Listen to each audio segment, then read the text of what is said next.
Partnerom premeny vašich neposlušných je Brit.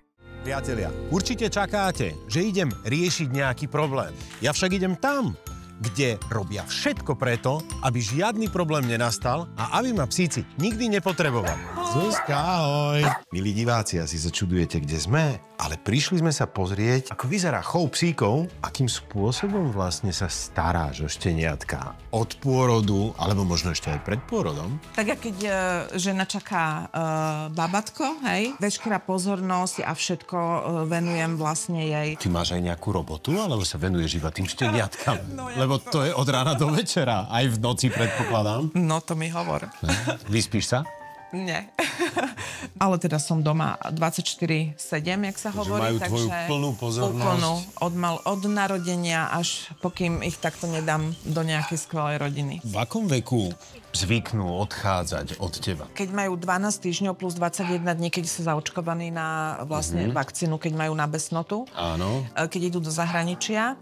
Keď nejdú do zahraničia, tak väčšinou teda odchádzajú, keď majú tých 11-12 týždňov. Máme za sebou niekoľko príbehov v našej relácii, kde nám hovorili majitelia toho psíka, ktorý mal naozaj vážny problém, že ho dostali, povedzme, 5-týždňového. A to je podľa mňa veľmi skoro. To je úplne zle. Zuzka, robíš krásne záslužnú robotu. Tie šteniatka sú vo fantastickej kondícii. Všetko to vyzerá tak idylicky, ale prosím ťa, čo na to tvoja rodina? No, to je dobrá otázka.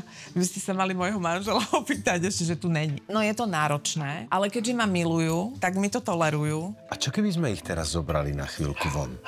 Môžeme? Decká, tuším sa tešia. Šup. Môžeš dať na zem? Poďte, piškotík. Veselé, chvostíky, hore, kopa radosti. Zuzka, teba čaká so šteniatkami ešte obrovské množstvo roboty a potom aj nových majiteľov. Áno. Ja idem zase ďalej, takže držte sa a ešte raz veľká vďaka. Tak ďakujem aj mi za Čaute, návštevu. decka. Ahojte. Poznám mnoho ľudí, ktorí by si nikdy nezobrali psa z chovateľskej stanice. Jednoducho majú v sebe to, že chcú pomáhať. Práve pre nich je jednou z najlogickejších a možno aj jedinou voľbou práve útulok. Do jedného takého vás dnes zoberiem a spoznáte tam útulkovú každodennú realitu. Ahoj, čau. Ahoj, vítajú nás. Ahoj. Ďakujem. Poď s nami, ale pozor, tu je psík, ktorý kúše. Opatrne. Zlatino moje.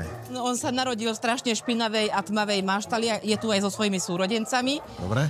Prijali sme ich v podstate z iného útulku, takého voláme to útulok smrti. Dobre. Za celý svoj život absolútne nič nezažil, len tú tmavú špinavú miestnosť, kde kadil pod seba, občas dostal nažrať. A naučil sa, že keď sa objaví človek a otvoria sa dvere, tak a keď začne útočiť a kúsať do lítok, tak mu dajú pokoj. A toto sa ho teraz snažíme takto odnaučiť, že je tuto uviazaný a celý deň musí sledovať, ako sa cez tie dvere vchádza a vychádza. Pôjdeme do karantény, kam sa dostávajú psíky po príchode.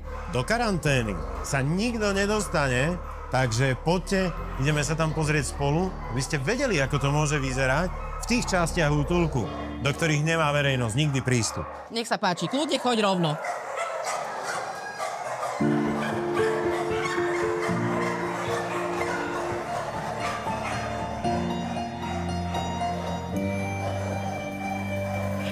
Milí diváci, ja viem, že to vyzerá hrozne, ale keď už je pes tu, už je dobre. Presne tak, ako hovoríš. To je úplne super pohľadná vec. Koľko tu teraz máte psov? Skoro 150. 150. Veru, že. A máme obrovský nadstav.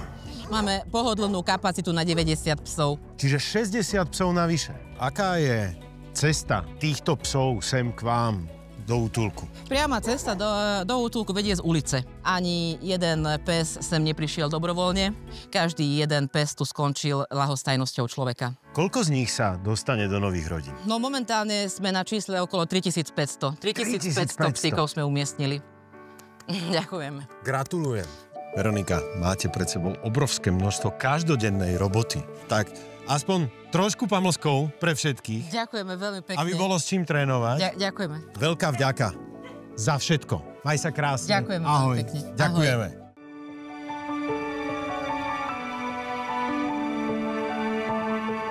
Partnerom premeny vašich neposlušných je Brit.